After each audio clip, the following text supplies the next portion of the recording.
नमस्कार दोस्तों, आपका स्वागत है हमारे YouTube चैनल फार्मा लेक्चर्स में। और आज हम पढ़ेंगे फार्माक्यूटिकल ऑर्गेनिक केमिस्ट्री 2 की यूनिट 1 का जो बचा हुआ पार्ट है उसके बारे में, जिसमें हम पढ़ेंगे effect of substituents on reactivity and orientation of mono substituted benzene compounds towards electrophilic aromatic substitution reaction. और हम पढ़ेंगे structure and uses of DDT, saccharin और BSC एंड क्लोरामिन। जो हमारी पुरानी वीडियोस हैं वो आप ऊपर आई बटन पे जाके देख सकते हैं। तो आइए शुरू करते हैं। सबसे पहले हम पढ़ेंगे effect of substituents on reactivity and orientation of mono substituted benzene compounds towards electrophilic substitution reaction. हमारे पास डिफरेंट टाइप्स के सब्स्टिट्यूएंट्स होते हैं जो बेंजीन रिंग के ऊपर प्रेजेंट हो सकते हैं।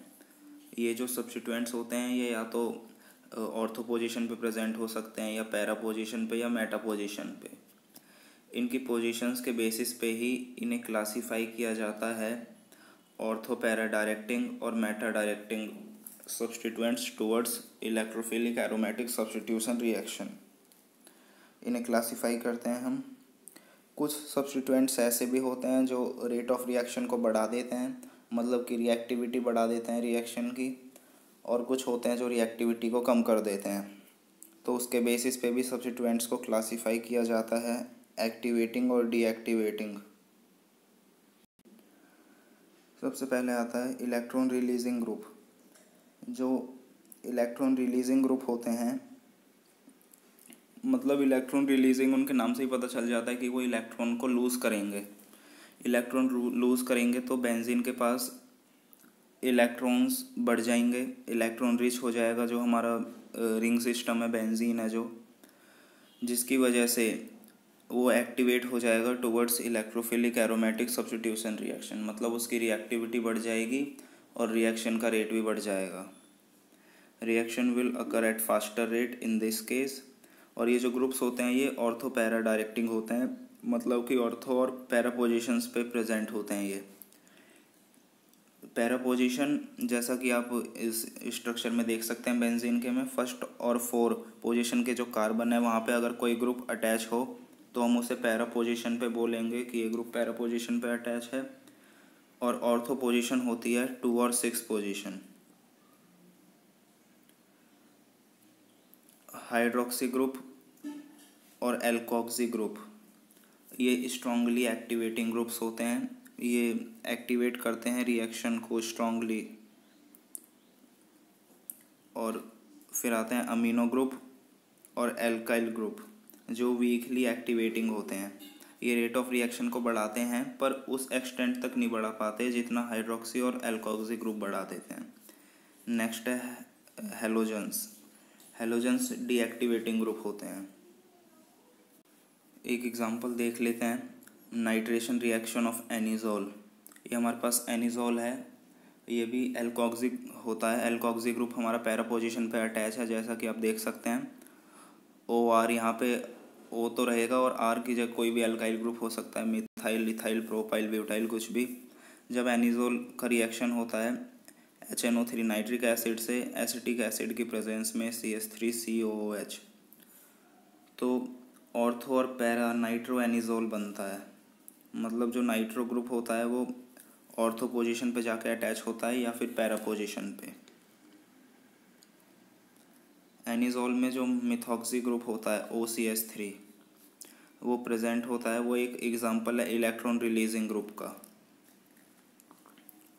क्योंकि ये एल्कोक्सी ग्रुप है तो इसीलिए ये इलेक्ट्रॉन रिलीजिंग ग्रुप का एग्जांपल होता है। ये रिंग को ज़्यादा इलेक्ट्रॉन रिच बना देता है इलेक्ट्रॉन्स लूज़ करके, जिसकी वजह से हमें जो प्रोडक्ट होता है ऑर्थो पैरा प्रोडक्ट मिलते हैं और रेट ऑफ रिएक्शन और रिएक्टिविटी ऑफ रिएक्शन बढ़ जाती है। नेक्स्ट आता है electron withdrawing group. Electron withdrawing group वो होते हैं जो इलेक्ट्रॉन को अपनी तरफ खींच लेते हैं, मतलब लूज़ तो करते नहीं है बल्कि ले और लेते हैं। ऐसे जो ग्रुप्स होते हैं वो रिंग के पास इलेक्ट्रॉन की डेफिशिएंसी कॉज करते हैं और डीएक्टिवेट करते हैं उस हमारे कंपाउंड को towards the electrophilic aromatic substitution reaction. Rate of reaction भी कम कर देते हैं ये, और रिएक्टिविटी भी कम कर देते हैं रिएक्शन की। ये जो ग्रुप्स होते हैं ये मेटा डायरेक्टिंग होते हैं, मेटा पोजीशन पे प्रेजेंट होते हैं।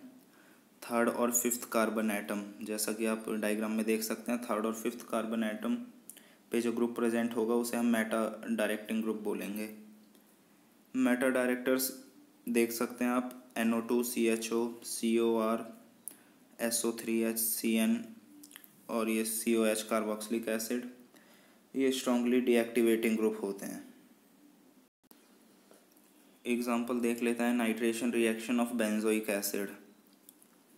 हमारे पास ये बेंजीन है, बेंजीन के पैरा पोजीशन पे प्रेजेंट है COH carboxylic acid, carboxyl group attach है, जो कि डीएक्टिवेटिंग ग्रुप होता है, इलेक्ट्रॉन विड्रॉइंग होता है, ये इलेक्ट्रॉन को खींच लेता है।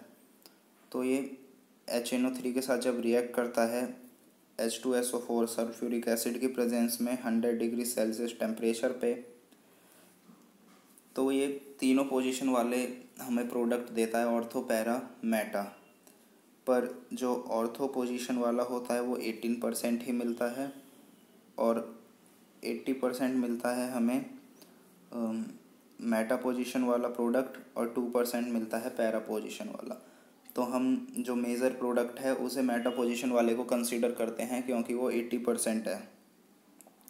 इस तरह कार्बोक्सिलिक एसिड रिंग को इलेक्ट्रॉन डेफिशिएंट बना देता है और डिक्रीज कर देता है रेट ऑफ रिएक्शन। अब हम पढ़ेंगे structure and uses of DDT। जो DDT होता है वो डाईक्लोरो डाईफिनाइल ट्राईक्लोरोइथेन होता है। इसकी इंसेक्टिसाइडल प्रॉपर्टीज़ होती हैं जिनके लिए ये जाना जाता है, और इन्वायरमेंटल इम्पैक्ट्स के लिए। स्ट्रक्चर आप देख सकते हैं, 2 बेंजीन रिंग है जिनसे क्लोरीन एटम्स अटैच हैं। प्रॉपर्टीज़ कुछ होती हैं, कलरलेस होता है, क्रिस्टलाइन होता है, टेस्टलेस होता है, ऑर्डरलेस, ऑर्गेनिक क्लोरीन होता है। DDT हाइड्रोफोबिक नेचर का होता है, वाटर हीटिंग होता है, और इनसॉल्युबल होता है, इसीलिए ये वाटर में, पर ये सॉल्युबल होता है ऑर्गेनिक सॉल्वेंट्स में, जैसे कि एसीटोन, अल्कोहल। DDT को हम सिंथेसाइज कर सकते हैं Friedel craft hydro alkylation reaction की हेल्प से। यूजेस होते हैं कुछ DDT के। DDT एक इंसेक्टिसाइड होता है, मतलब कि किल करने के लिए यूज़ किया जाता है मॉस्क्यूटोज़ को, फ्लाइज को और क्रॉप पेट्स को एग्रीकल्चर फील्ड्स में, फार्मलैंड्स में। और ये मलेरिया कैरिंग जो मॉस्क्यूटोज़ होते हैं उन्हें भी किल करने में हेल्पफुल होता है। नेक्स्ट है सैकरिन। सैकरिन एक आर्टिफिशियल स्वीटनर होता है जो 300 से 400 गुना ज़्यादा स्वीट होता है सुक्रोज से। इसे एक आर्टिफिशियल स्वीटनिंग एजेंट की तरह यूज़ किया जाता है ड्रिंक्स में, कैंडीज़ में, अल्कोहल्स में और मेडिसिन्स में। ये स्ट्रक्चर है सैकरिन का। नेक्स्ट है प्रॉपर्टीज़। ऑर्डरलेस वाइट क्रिस्टल होता है और क्रिस्टलाइन पाउडर की फॉर्म में होता है। सैकरिन स्वीट टेस्ट होता है, और सैकरिन स्टेबल होता है हीट पे, मतलब अपनी प्रॉपर्टीज़ को चेंज नहीं करता जब हम टेम्परेचर इंक्रीज़ करते हैं। ये रिएक्ट नहीं करता केमिकली दूसरे फूड इंग्रेडिएंट से, मतलब कि इसे इजीली हम स्टोर करके रख सकते हैं। यूजेस, जो सैकरिन है वो एक आर्टिफिशियल स्वीटनर की तरह यूज़ किया जाता है ड्रिंक, कैंडीज़ और मेडिसिन्स में।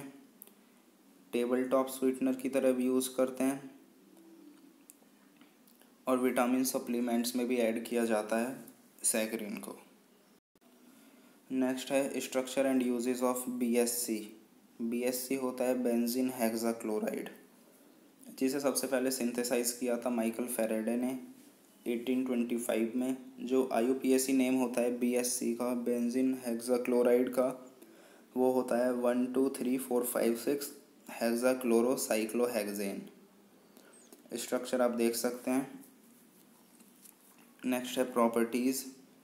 BSC कलरलेस होता है या फिर वाइट कलर भी हो सकता है,